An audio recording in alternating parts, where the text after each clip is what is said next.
Bradesco. Entre nós, você vem primeiro.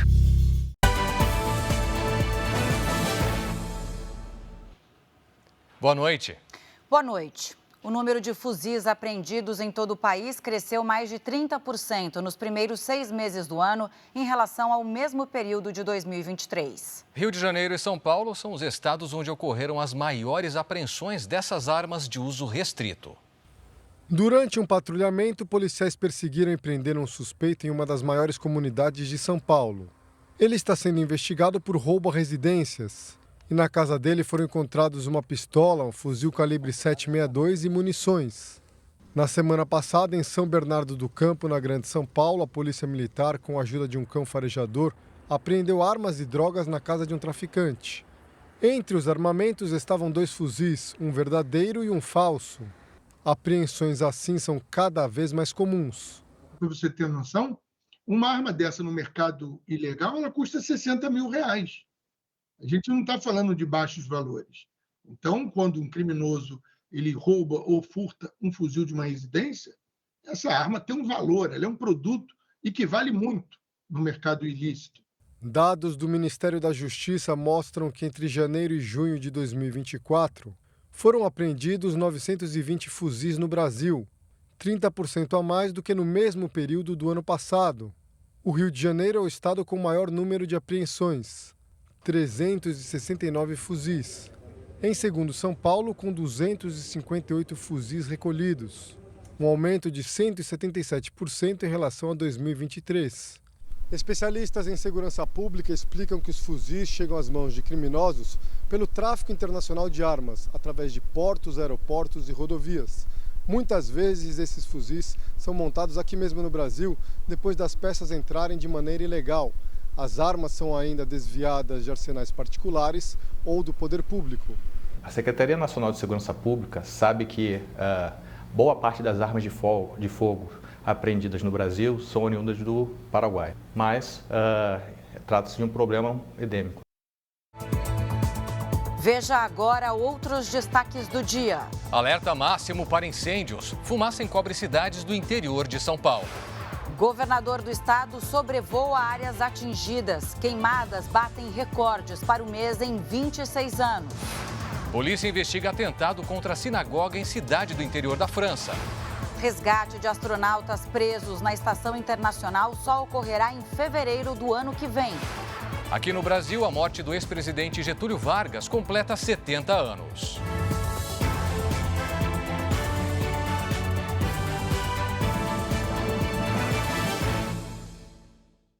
Oferecimento: Bradesco. Dicas de segurança para não cair em cilada.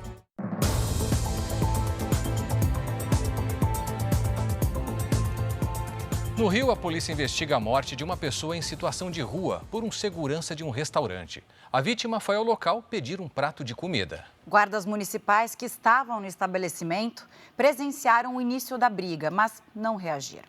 Carlos Alberto Rodrigues foi preso em flagrante pelos policiais da Delegacia de Homicídios do Rio. Segundo a polícia, o segurança foi identificado por essas imagens de uma câmera de vigilância do restaurante. No vídeo, dá para ver Carlos Alberto discutindo com Luiz Felipe Silva dos Santos, de 43 anos. Testemunhas contaram que ele entrou no local para pedir comida. O segurança e o homem discutem. Luiz é empurrado e cai no chão. Em seguida, ele pega uma pedra, arremessa contra o funcionário do restaurante e corre. A câmera do lado de fora mostra o momento em que o segurança alcança a vítima e começa as agressões com um pedaço de madeira. Luiz morreu na hora. O autor, percebendo o cerco policial que se formava, negociou a sua rendição. A polícia fez uma perícia no local, que fica na Praça Mauá, um dos pontos mais movimentados do centro do Rio, e identificou o assassino. Agora repare que 2 guardas municipais estavam no restaurante no momento do início da confusão e não reagiram. A Corregedoria da Guarda Municipal do Rio abriu um inquérito para investigar a atitude dos agentes que estavam no restaurante, presenciaram o crime e não fizeram nada. Eles foram afastados das funções preventivamente. Há uma conduta omissiva relevante por serem agentes públicos e terem o dever de agir. A Defensoria Pública do Rio disse que acompanha o desdobramento do caso e que está à disposição para todas as medidas de assistência à família. Em Minas Gerais, a polícia investiga a morte de um paciente após fazer quimioterapia num hospital particular. A família acredita que a vítima recebeu numa única sessão o medicamento que deveria ter sido aplicado ao longo de um mês. Após 5 meses de luta contra o câncer na medula, Newton Carlos Araújo morreu. Mas a família denuncia que a causa não foi o tumor, e sim um erro cometido dentro do hospital. O papai ele tomava a medicação semanalmente e na segunda passada ele tomou a dose quadruplicada, o que seria no mês, ele tomou em um dia só. O idoso de 69 anos frequentava este hospital particular de Belo Horizonte. De acordo com a filha, ele começou a se sentir mal poucas horas depois da sessão de quimioterapia esta semana. Ele precisou ser internado, entrou em coma e morreu ontem. Em nota, o plano de saúde que administra o hospital informou que está conduzindo uma investigação para apurar a responsabilidade. Meu pai faleceu e eu não vou ter mais ele aqui comigo. O caso é investigado pela Polícia Civil. Mais de 104 motos foram roubadas ou furtadas por dia no primeiro semestre do ano no estado de São Paulo. Na zona oeste da capital, um motociclista foi vítima de criminosos no momento em que entrava no prédio onde mora. O crime foi à luz do dia. O homem que estava numa moto de luxo chegava no condomínio quando foi surpreendido por 2 criminosos que anunciaram o assalto. Outros 2 assaltantes em outra moto ajudaram no crime. Um deles usava uma mochila de entrega de comida. O homem de 66 anos foi obrigado a descer da moto. Ele teve o capacete e o veículo levados. Segundo informações da polícia, o motorista foi ameaçado pelos criminosos. O caso foi registrado como roubo de veículo. De janeiro a junho, o estado de São Paulo registrou mais de 19 mil casos de roubos e furtos de motos. Para especialistas, os criminosos usam as motos de baixa cilindrada para cometer novos crimes e revender as peças. Já as de maior potência são usadas para ostentar nos bailes funk e nas redes sociais. E depois são revendidas.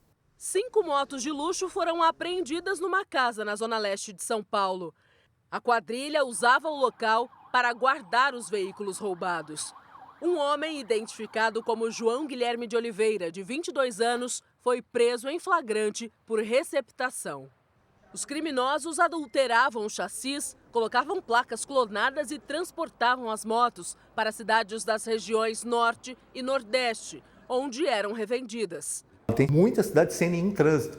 Não tem trânsito, não tem fiscalização de trânsito e aí esses eventos acabam acontecendo. O especialista ressalta os cuidados antes de adquirir uma moto usada.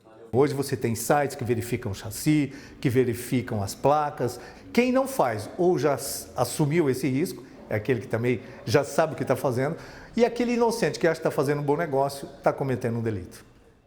Agora a gente fala sobre as queimadas no estado de São Paulo. 39 cidades estão em alerta máximo para as queimadas, a maioria delas no interior.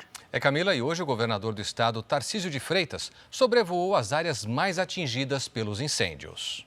A região de Ribeirão Preto, no interior de São Paulo, amanheceu coberta por fumaça neste sábado. Segundo a CETESB, a qualidade do ar na região é considerada a pior do estado. De você entrar e sair e abrir a porta, a fumaça entra. De repente, a voz da gente para. A gente tem problema de respiração, tem rinite, está difícil. Por causa da fumaça, a Prefeitura de Ribeirão Preto suspendeu todas as atividades esportivas ao ar livre. Por isso, um jogo de futebol da Copa Paulista e uma meia maratona que seriam realizados no final de semana foram adiados.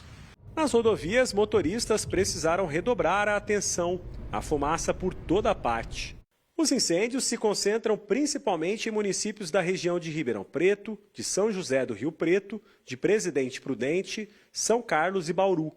Na manhã de hoje, o governador do estado, Tarcísio de Freitas, sobrevoou as áreas atingidas pelos incêndios em Ribeirão Preto. Depois, ele desceu de helicóptero no campo de futebol de Sertãozinho, uma das cidades mais afetadas pelas queimadas, e se reuniu com autoridades públicas da região na sede do Corpo de Bombeiros.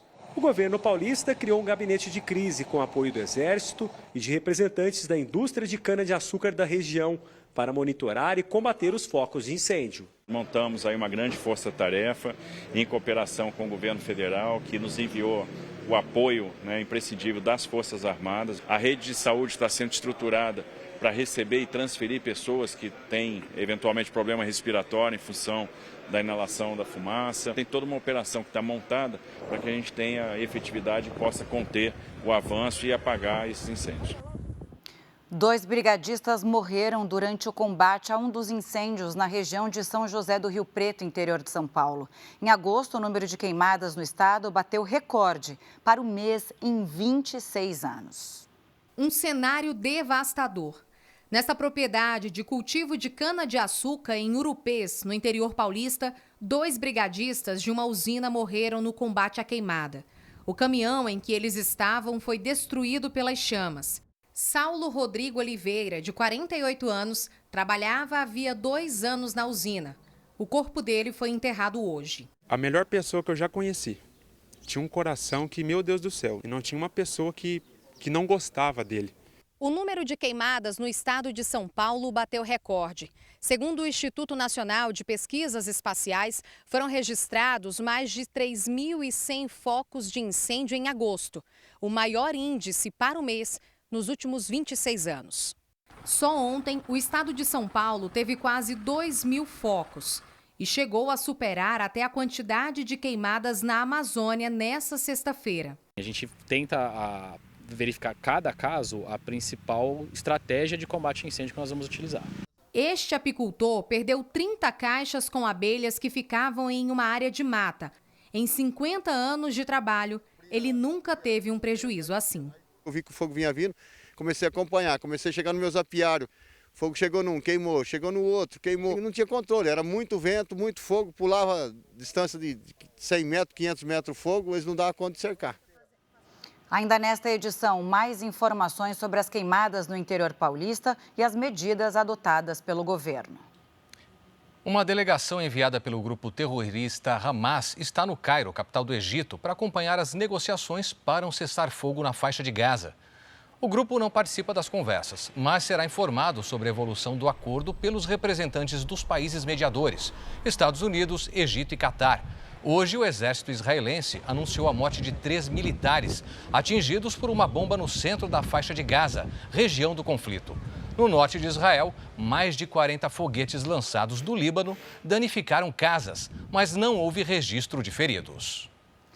As ameaças de ataques do Irã e de grupos terroristas do Oriente Médio colocaram Israel em estado de alerta. O país está preparado para um possível bombardeio e a população foi orientada para saber como se proteger.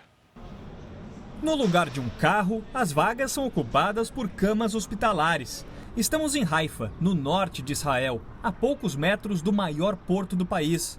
Os funcionários deste hospital se preparam para um possível ataque. Se acontecer, está planejado que pacientes, familiares, médicos e equipamentos sejam levados para este estacionamento subterrâneo em até 8 horas. Serão 1.200 leitos. A ala improvisada poderá funcionar por até 2 meses. Em Ramla, no centro de Israel, bolsas de sangue têm valor de ouro. O estoque fica em um cofre subterrâneo com portas e paredes reforçadas. Essa é a parte mais segura do prédio. Guardamos os suprimentos de sangue de emergência para garantir que tenhamos um abastecimento constante aos hospitais e às forças de defesa, caso haja um ataque do Hezbollah e do Irã, e as pessoas não possam entrar para doar. Aqui em Tel Aviv, os abrigos públicos são abertos apenas quando a sirene toca, como está escrito aqui. Mas existem casas e prédios com bunkers particulares, como esse. Muitos ficam até preparados, com colchões e poltronas. O tempo máximo para chegar até um abrigo aqui em Israel varia de cidade para cidade. Aqui em Tel Aviv, o abrigo mais distante tem que ficar até 1,5 minutos das residências. Este porta-voz das Forças de Defesa de Israel reconhece que há tentativas de reduzir as tensões de maneira diplomática, mas reforça que o país está pronto para enfrentar qualquer situação. Veja ainda hoje mais informações sobre as queimadas no estado de São Paulo. As chamas tomaram conta da vegetação em propriedades rurais de várias cidades do interior. E veja a seguir, astronautas presos na Estação Espacial Internacional só serão resgatados em fevereiro do ano que vem. Trump e Kamala se preparam para intensificar campanha em estados decisivos.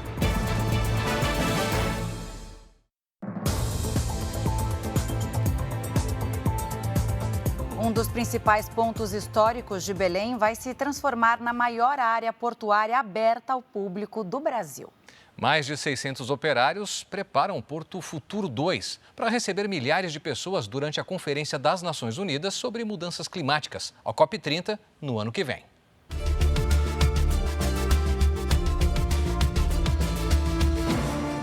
A estrutura metálica se destaca às margens do Guamá, um dos maiores rios do estado. O canteiro de obras ocupa uma área de 50 mil hectares, o equivalente a 50 mil campos de futebol. 650 operários trabalham em revezamento dia e noite. Um serviço pesado e delicado ao mesmo tempo. Afinal, essas vigas fazem parte da história do Pará e do Brasil. Foram trazidas da Europa há 115 anos. Por décadas, os galpões foram usados para armazenar a produção da borracha, que era exportada para o mundo. Aqui neste complexo vão ter 6 galpões como este. São espaços voltados para o artesanato, cultura, lazer e gastronomia.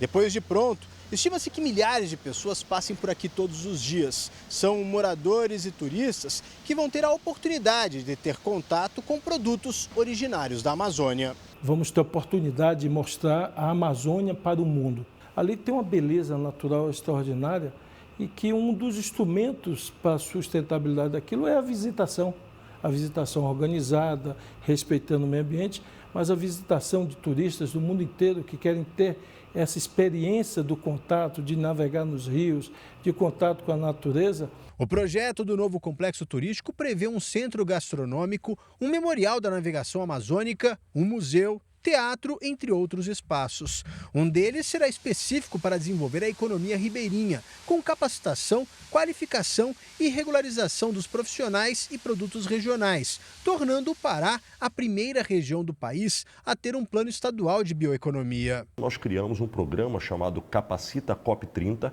que neste momento está qualificando 12 mil pessoas com 65 tipos de cursos, os cursos mais diversos, presencial e à distância, para que nós possamos ter uma mão de obra de melhor qualidade. A construção do complexo está orçada em 530 milhões de reais. O projeto prevê a restauração da estrutura metálica com pintura especial antiferrugem e impermeabilização da área para não sofrer danos com o avanço da maré e a climatização dos ambientes. Nós estamos transformando para que possa ser um local de convivência, um local onde as pessoas possam estar aproveitando para se congregar, e durante a COP vai ser mais um espaço muito utilizado por todas as pessoas que vierem aqui para esse grande evento na nossa capital. Depois de pronto, o Porto Futuro 2 vai ser interligado à Estação das Docas, que é um dos principais pontos turísticos da capital paraense.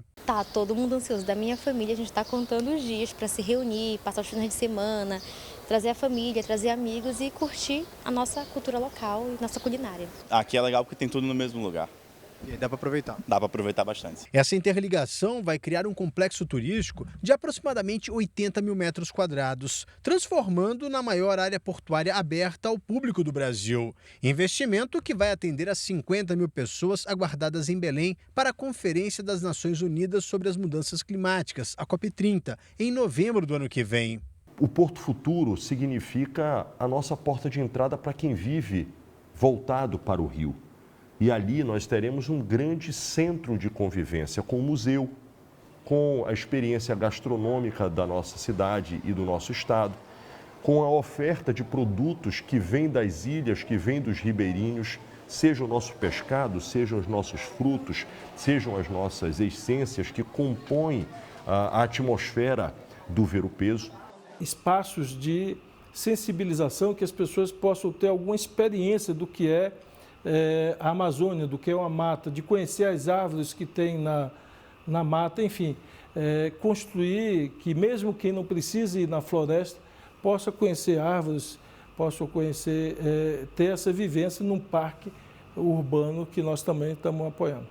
Rafaela é uma das engenheiras responsáveis pela obra. Ela nasceu e vive em Belém e não esconde o orgulho de fazer parte do projeto.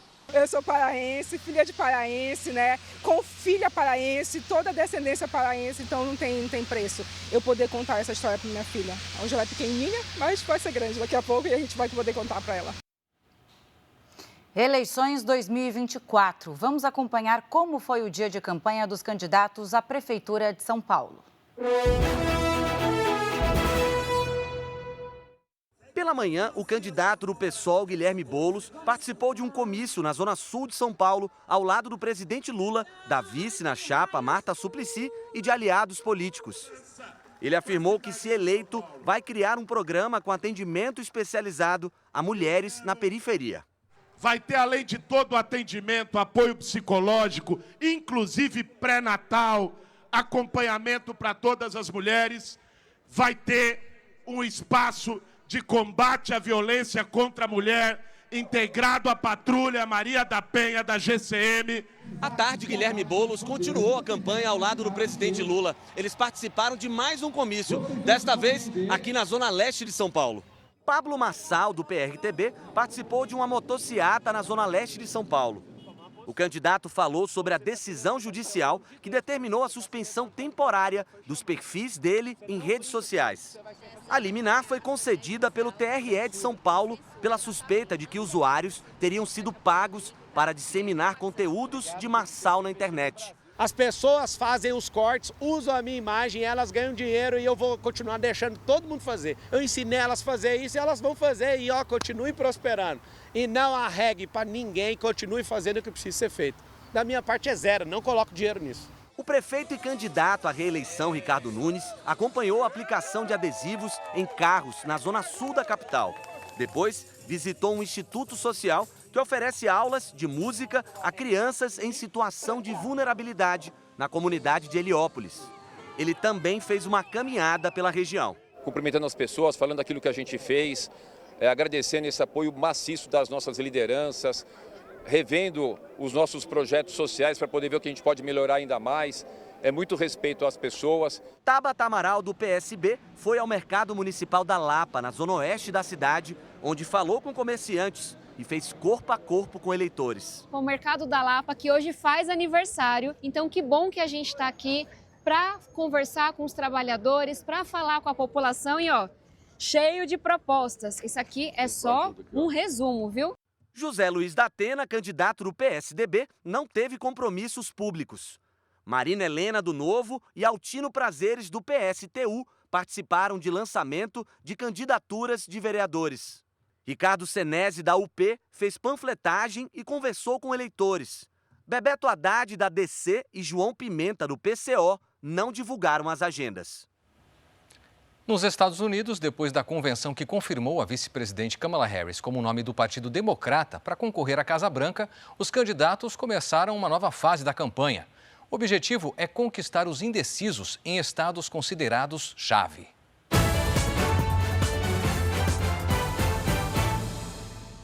Robert Kennedy Jr. subiu ao palanque ao lado de Trump poucas horas depois de anunciar a saída da corrida eleitoral.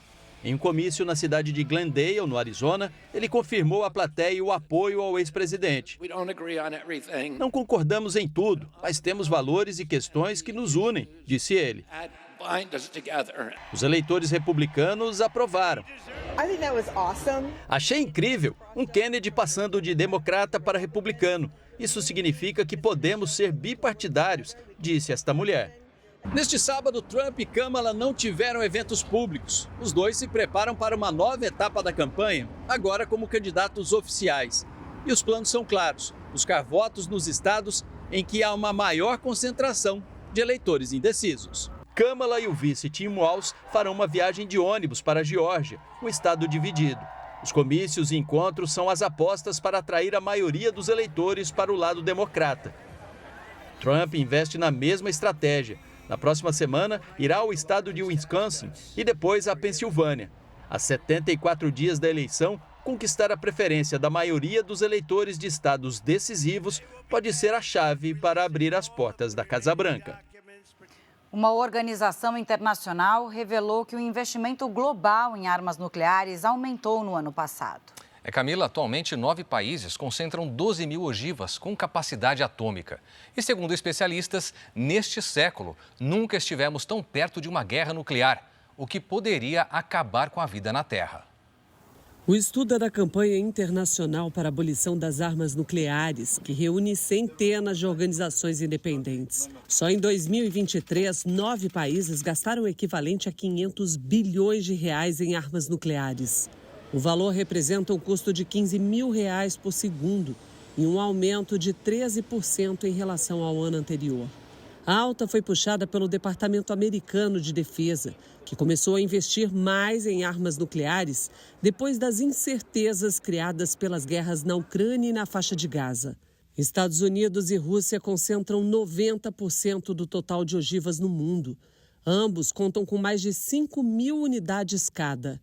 O restante está distribuído na China, França, Reino Unido, Paquistão, Índia, Israel e Coreia do Norte. O relatório conjunto também afirma que, apesar das 12 mil ogivas nucleares atuais estarem bem abaixo das 70 mil estocadas durante a Guerra Fria, o potencial de destruição das armas atuais é bem maior. Para se ter uma ideia, a bomba Tsar de hidrogênio chega a ser 4.000 vezes mais potente do que a usada pelos Estados Unidos em Hiroshima, no Japão, durante a Segunda Guerra Mundial. Segundo a Federação dos Cientistas Americanos, que tem inclusive um relógio que marca isso, nós estamos mais perto de uma guerra nuclear do que em qualquer outro período desde a Guerra Fria, ou seja, desde 1989, essa situação é a pior. A destruição de apenas uma dessas ogivas, com poder 5 vezes maior que a usada no território japonês, poderia causar a morte de mais de 580 mil pessoas na cidade de Nova York. Um jornal inglês publicou arquivos secretos que revelam treinamentos da Marinha Russa para atacar alvos na Europa com armas nucleares. O suposto plano, elaborado entre 2008 e 2014, prevê ações militares na parte ocidental do continente, incluindo o Reino Unido, e simula potencial confronto com países da OTAN, a aliança militar liderada pelos Estados Unidos. Apesar do Irã não estar oficialmente na lista, o secretário de Estado americano afirmou que os iranianos seriam capazes de construir armas nucleares a partir de agosto deste ano. É uma ameaça crível e séria. O Ministério Público da Sicília abriu uma investigação sobre as mortes do magnata britânico Mike Lynch e de 6 pessoas depois do naufrágio de um iate de luxo na costa da Itália. Segundo a promotoria, a investigação vai apurar possíveis crimes de negligência e homicídio culposo, quando não há intenção de matar. O iate, de mais de 50 metros, afundou durante uma tempestade na última segunda-feira. Todos os 7 corpos foram resgatados. 15 pessoas conseguiram escapar com vida. E a NASA anunciou que a missão de resgate dos astronautas que estão presos na Estação Espacial Internacional há mais de 80 dias vai ser realizada no começo do ano que vem. O chefe da agência espacial americana disse que uma cápsula da SpaceX vai buscar Butch Wilmore e Suni Williams em fevereiro. A dupla americana foi enviada à Estação Espacial Internacional em 5 de junho para uma missão de 8 dias. Mas problemas técnicos com a nave Starliner da Boeing levaram a NASA a questionar se a viagem de retorno à Terra seria segura. Ainda segundo a agência, os astronautas estão preparados para incidentes como esse. Mas por conta do maior tempo no local, suprimentos adicionais serão enviados em uma missão em setembro. Na Alemanha, o suspeito de matar 3 pessoas em um ataque com faca se entregou hoje à polícia. O grupo terrorista Estado Islâmico assumiu a autoria do atentado. Segundo o grupo, o ataque foi realizado para vingar os muçulmanos da Palestina e de outras partes do mundo. O crime ocorreu durante um festival que comemorava os 650 anos da cidade de Zulingen, no oeste do país. Outras 8 pessoas ficaram feridas. Veja a seguir: polícia prende suspeito de ataque terrorista em sinagoga na França.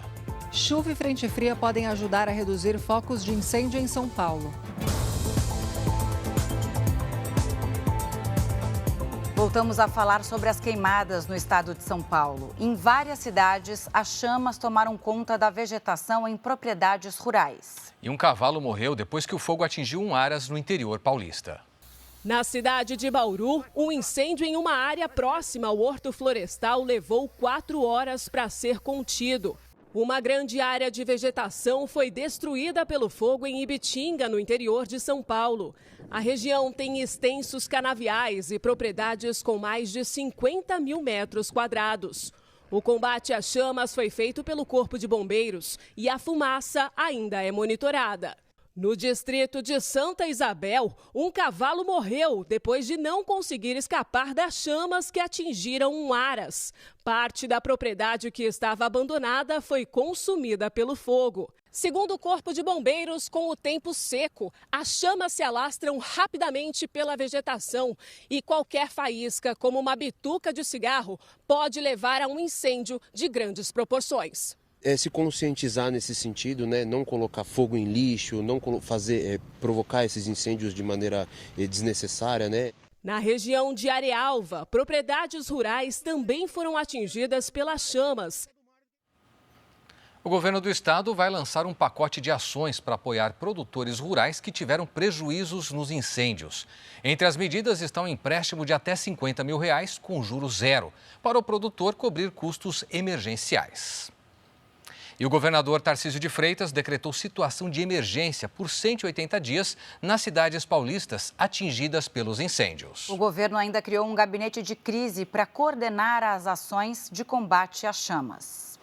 A região metropolitana da capital também registrou focos de incêndio. Na noite de ontem, o fogo atingiu uma área de mata próxima ao condomínio residencial em Santana de Parnaíba. 3 companhias aéreas cancelaram voos em cidades do interior do estado por causa dos incêndios. Ao menos 3 voos deixaram de ser realizados. Este médico explica os prejuízos causados pela baixa qualidade do ar em decorrência das queimadas. Pode causar irritação, pode causar lesões, pode predispor a infecções. As pessoas que já têm doença respiratória, como asma, bronquite crônica e enfisema, pode piorar das suas doenças.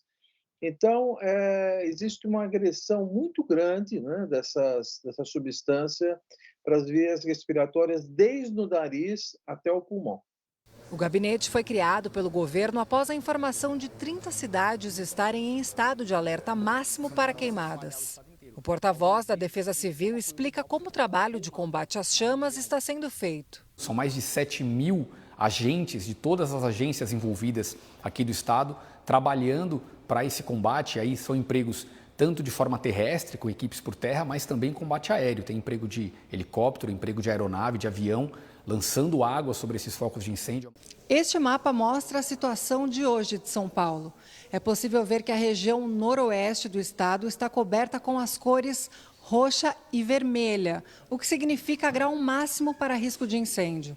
Mas a previsão dos meteorologistas para amanhã é otimista. Os riscos de incêndio reduzem muito, como mostra este outro mapa na cor amarela, que representa baixo risco. A explicação?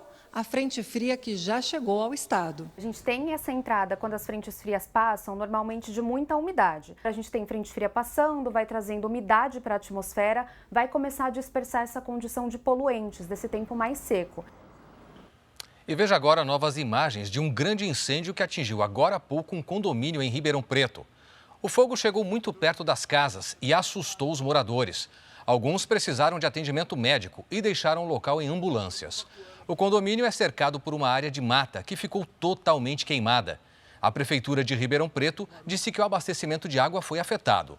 23 poços precisaram ser desligados devido a oscilações na rede elétrica. Hora de conversar com a Lidiane Sayuri. Lid, boa noite. Essa frente fria que se aproxima do Sudeste vai ser capaz de trazer alívio para essas queimadas? Situação bastante complicada, né? E também essa secura do ar que sentimos por aqui? Olha, Camila, alivia a situação apenas amanhã. Boa noite para você, boa noite, Clébio, boa noite a todos que nos acompanham. A A expectativa é de chuva passageira sobre as áreas mais atingidas pelo fogo no interior de São Paulo. A qualidade do ar melhora, apesar da temperatura não cair tanto. E eu digo que essa melhora é só amanhã, porque na segunda o risco de queimadas aumenta com a elevação das temperaturas no interior paulista, em Goiás e em Mato Grosso do Sul. O domingo começa com 19 graus em Vitória. À tarde esquenta até os 30 e chove à noite. Em Campo Grande, dia chuvoso com até 15. Em Curitiba, faz apenas 13 graus. Na capital paulista, o sol vai passar o domingo escondido. O tempo fica chuvoso e a maior temperatura deve ser registrada logo cedo, 15 graus. Depois diminui até os 10. Até terça-feira, máximas entre 14 e 17. Neste momento, chove entre os estados de Santa Catarina e São Paulo. Pelas imagens de satélite, vemos as nuvens de chuva. São essas coloridas aqui. Amanhã também chove de forma passageira sobre o litoral do Nordeste e sobre o Acre, Amazonas e Roraima. Domingo pelo Brasil, com até 14 graus em Porto Alegre. No Rio de Janeiro, 22. Em Brasília, faz até 32 e até 38 em Manaus. Hora do Tempo Delivery. A Grace é de Piranga, Minas Gerais. Oi, Grace. Domingo de sol e calorão de 31 graus. Na segunda faz até 28 e até 27 na terça. O Fernando é de Balneário Pissarras, em Santa Catarina. Boa noite, Fernando. No domingo e na segunda, máxima de apenas 16 graus. Na terça, 18. Participe, poste uma mensagem nas redes sociais com o nome de uma cidade e a hashtag você no JR. Camila, Clébio. Obrigada, Lídia. Agora veja os destaques do Domingo Espetacular. Exclusivo. Roberto Cabrini frente a frente com a empresária brasileira, extraditada da Espanha depois de tentar matar o namorado. Eu gostaria de contar minha versão. A Aline Fernanda era considerada foragida e estava na lista vermelha da Interpol. Ela foi presa por um crime cometido aqui no Brasil, mas só depois de acusar o filho do presidente da Suprema Corte Espanhola de estupro. Você tem provas de que você não fez uma falsa acusação. Tem a estreia da série O Homem do Gelo. Você vai conhecer o brasileiro que vive no Ártico, a região do planeta mais próxima do Polo Norte. O Chico mora em um lugar onde a temperatura chega a 40 graus negativos. No primeiro episódio, como é morar na capital mundial da aurora boreal. Nós estamos com o Dedé Santana no Domingo Espetacular e ele vai contar tudo pra gente o que aconteceu depois do susto que ele passou. Aos 88 anos, o nosso eterno trapalhão precisou de atendimento médico de emergência antes de um show. Como que tá a saúde do Dedé? Não tem problema porque ele mesmo vai contar pra gente. Segura aí que eu vou falar tudinho o que aconteceu comigo. É no Domingo Espetacular, depois do Canta Comigo Team 5. Na França, a polícia prendeu um suspeito de envolvimento no ataque terrorista a uma sinagoga. Um homem colocou fogo em 2 carros que estavam estacionados em frente ao templo judaico no sul do país. Em um dos veículos havia um botijão de gás que explodiu. Um homem ficou ferido. A Procuradoria Antiterrorista do país investiga o caso e acredita que se trata de um ataque antissemita, que é motivado pelo ódio aos judeus. O primeiro-ministro da França, Gabriel Attal, foi até o local e disse que por muito pouco não houve uma tragédia. Outras sinagogas tiveram a segurança reforçada. A polícia da França prendeu hoje o fundador e presidente do aplicativo de mensagens Telegram. O russo Pavel Durov foi preso após desembarcar no país. Havia uma ordem judicial contra ele, emitida com base numa investigação preliminar. Segundo a imprensa francesa, a justiça considera que a falta de cooperação com as autoridades por parte do aplicativo torna Durov cúmplice de crimes cometidos na plataforma.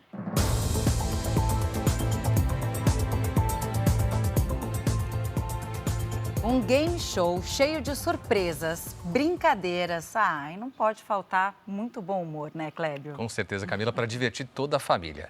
É o Acerte ou Caia, que marca a volta de Tom Cavalcante depois de mais de uma década. O programa faz parte da programação do Super Domingo da Record.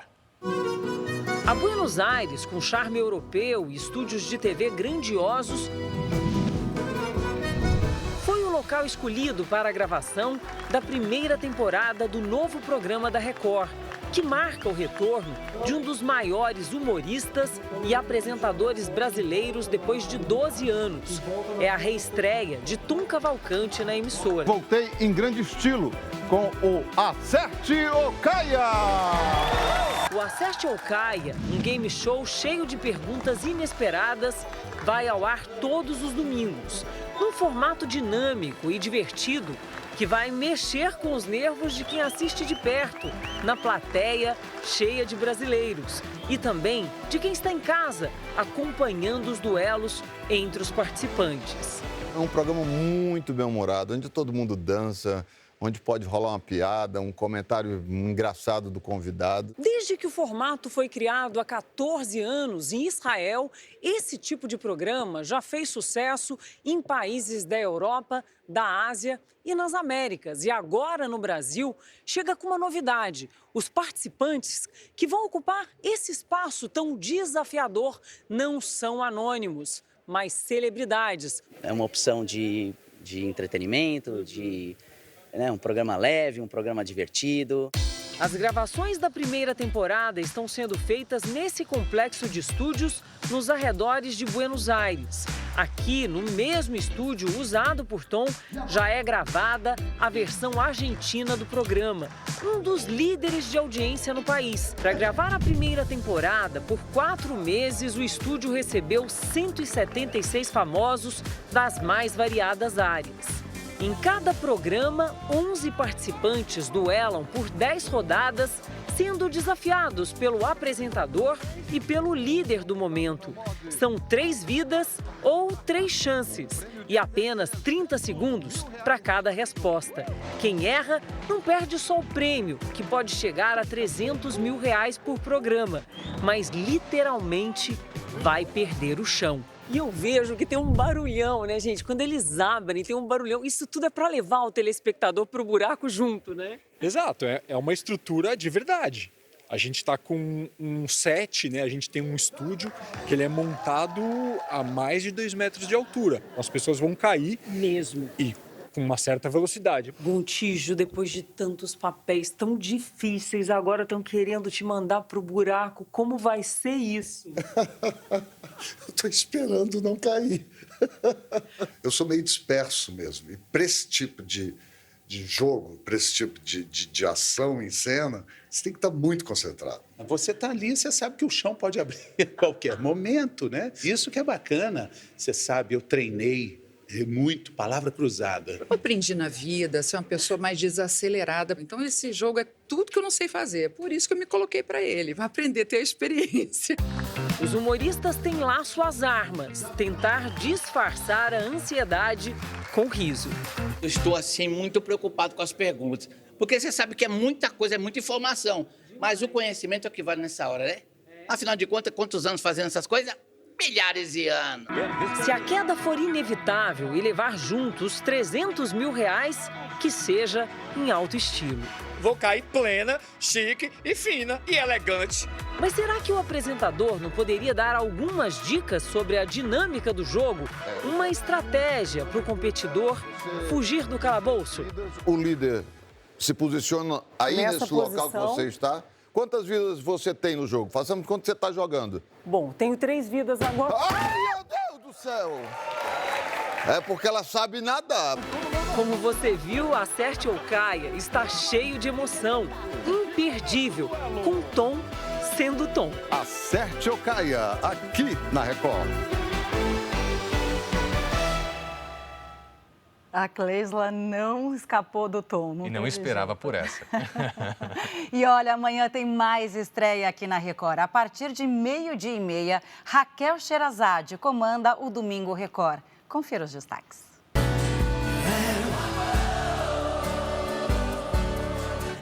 exclusivo. Zezé de Camargo e Graciele, pela primeira vez na TV, falam juntos sobre o bebê que vem aí.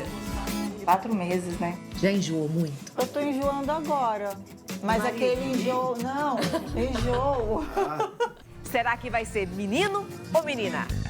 Um dos apresentadores mais queridos do Brasil passa pelo desafio de perder peso. Os bastidores e a rotina para emagrecer de Reinaldo Gotino. Será que ele vai atingir a meta?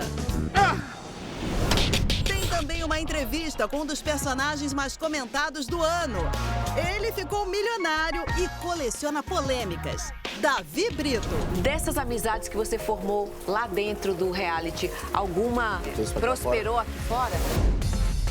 Então anota aí. É neste domingo, a partir de 12:30, no Super Domingo da Record. Pesado. Vem comigo. Tá aí, você não pode perder, hein? O Voa Brasil, programa do governo federal que oferece passagens aéreas por até R$ 200 para aposentados do INSS, vendeu 8 mil bilhetes desde que foi lançado há um mês. 3 milhões de passagens foram disponibilizadas. A passagem aérea pode sair mais em conta do que muitas viagens de ônibus, mas nem todos sabem disso. Não conheço, não. Estou conhecendo agora por seu intermédio. Nunca ouvi falar. O Voa Brasil, programa do governo federal que disponibiliza passagens aéreas por até R$ 200 para aposentados do INSS, foi lançado há um mês. Nesta primeira fase do programa, serão disponibilizados 3 milhões de bilhetes ao longo de 12 meses. Até agora, 8 mil foram comprados. O Ministério de Portos e Aeroportos estuda estratégias para que o programa se torne mais conhecido. O programa trabalha em cima da ociosidade das aeronaves, cerca de 20% das nossas aeronaves estão com assentos ociosos e parte desses assentos são colocados dentro da plataforma, no sentido de que esse aposentado possa comprar passagem a um baixo custo. Além de ser aposentado pelo INSS, o interessado em comprar passagem pelo Voa Brasil não pode ter viajado de avião nos últimos 12 meses. Cada beneficiário tem direito a comprar 2 viagens, de ida e volta por ano. A venda dos bilhetes é feita pelo site voabrasil.sistema.gov.br.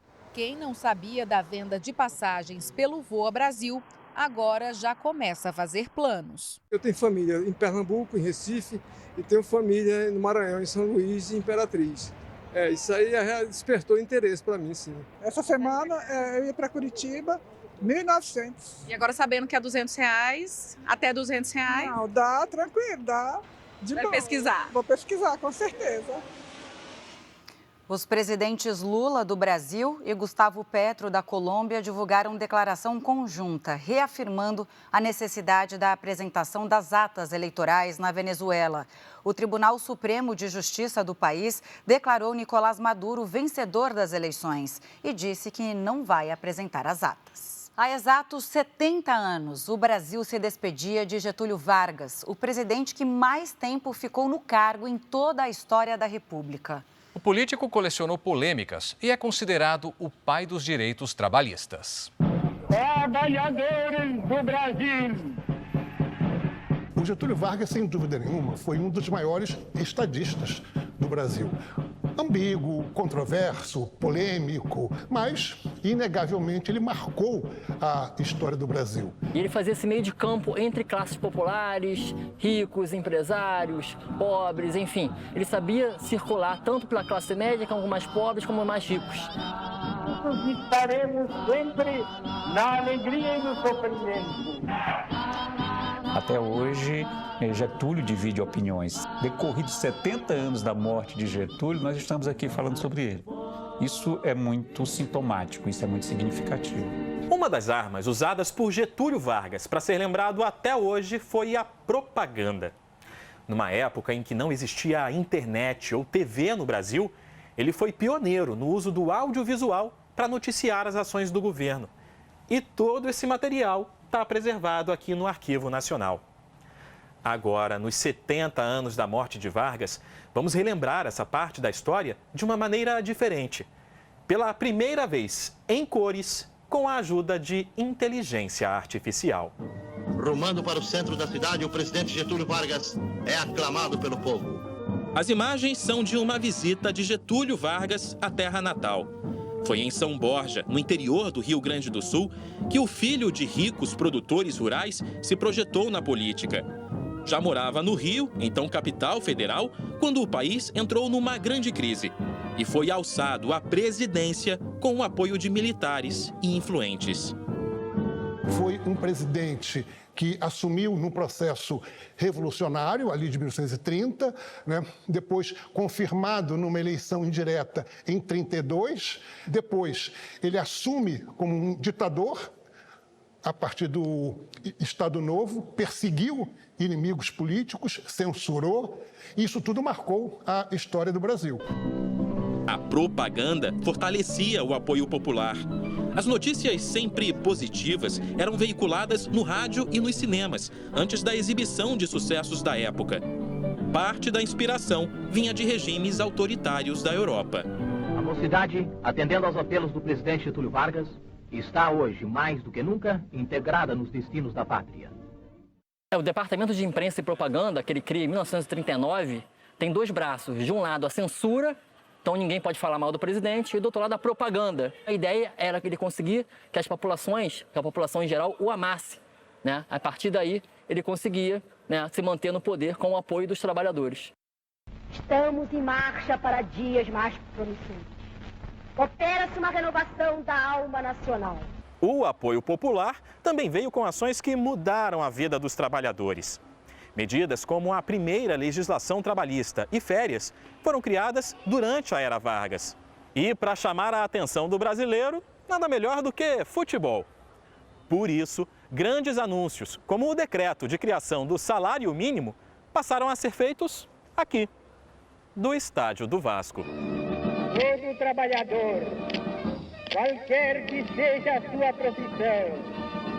Getúlio Vargas se aproxima do Vasco, se aproxima de São Januário, porque sabe que aqui tem o maior palco da capital do Brasil e é uma fonte para ele se conectar com a classe trabalhadora, com as classes populares. Não foi à toa. Não posso deixar de pensar como os nossos governantes permaneceram durante tanto tempo indiferentes à cooperação construtiva das classes trabalhistas. De ditador a presidente eleito pelo povo. Em 1951, Vargas voltou ao poder e iniciou um movimento de valorização da indústria. Grandes empresas como a Petrobras são daquela época. O presidente Getúlio Vargas assina importante mensagem ao Congresso Nacional relativa à industrialização do petróleo brasileiro com capitais do país. O Vargas tinha essa preocupação de criar empresas fortes no Brasil para poder competir no mercado internacional e tornar o Brasil forte economicamente, capaz de competir com as grandes potências. Mas mobilizações populares, greves e uma oposição forte também marcaram o período. A crise chegou ao ápice após uma tentativa de assassinato a Carlos Lacerda, o principal opositor do governo. Uma intervenção militar se aproximava. Getúlio jamais aceitaria sair da história pela porta dos fundos. A morte dele, o suicídio dele provocou tamanha reação pública que não houve condições objetivas para que os militares e seus adversários, no caso Lacerda, tomassem o poder imediatamente. Até hoje, a história do presidente que mais tempo ficou no poder atrai curiosos. A casa onde Vargas morou, em São Borja, recebe turistas de todo o país. Temos o último terno que ele usou no dia que antecedeu o suicídio, gravatas, chapéus, além de muitos objetos, lembranças, homenagens. No Rio, o pijama usado na última noite é uma das relíquias do Museu da República. O quarto, intacto, foi onde Vargas deu seus últimos passos. Aqui, ele escreveu a carta com o desejo de eternidade, sair da vida para entrar na história. Eu sempre defino Vargas como um nacionalista. Tinha realmente uma preocupação de fazer um Brasil forte, um Brasil grande, e de fato ele saiu da vida e entrou na história, tanto que 70 anos depois estamos aqui falando dele.